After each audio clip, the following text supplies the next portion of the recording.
صحابه ورز تاسو واقعیا به اوریدلی او کس رسول الله صلی الله علیه وسلم په حق ګستاهی کړی دا سپی را لګیدل سپی او هغه ګستاخ په جیل کې دنه وشته نه د خپل جان پروا کړی دا نه د خپل مال پروا کړی دا نه د خپل بچو د اولاد پروا کړی دا د دیو جن نبی علیه الصلاۃ والسلام فرمایي چې لا یؤمن احدکم حتى اكون احب الیه من والده وولده والناس اجمعین چې په تاسو کې یو کس تر هغه پورې کامل مسلمان نشي جوړېدلی تر څو پورې چې زدت د خپل ځان نه د خپل مور او پلار نه د ټول انسانانو زیات محبوب نشم چې د ټول نو د زیات محبوب شمه نو دا کس کوم دی کامل مسلمان دی نو دا غازی سید خان چې دی پولیس والا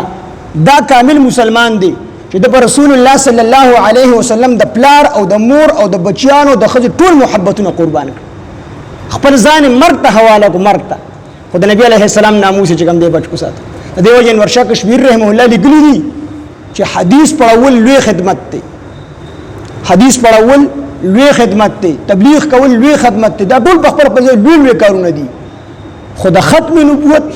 تحفظ او د ناموس رسالت تحفظ یعنی د نبی علیه السلام د عزت او د ناموس تحفظ دا کول دا د نبی علیه السلام د ذات حفاظت دی او دا نور د نبی علیه السلام د اقوال او د خبرو او د افعال د کردار د سیرت د صورت د حفاظت دی لہذا دا مقدم دی پدې لہذا الله رب العزت هغه ته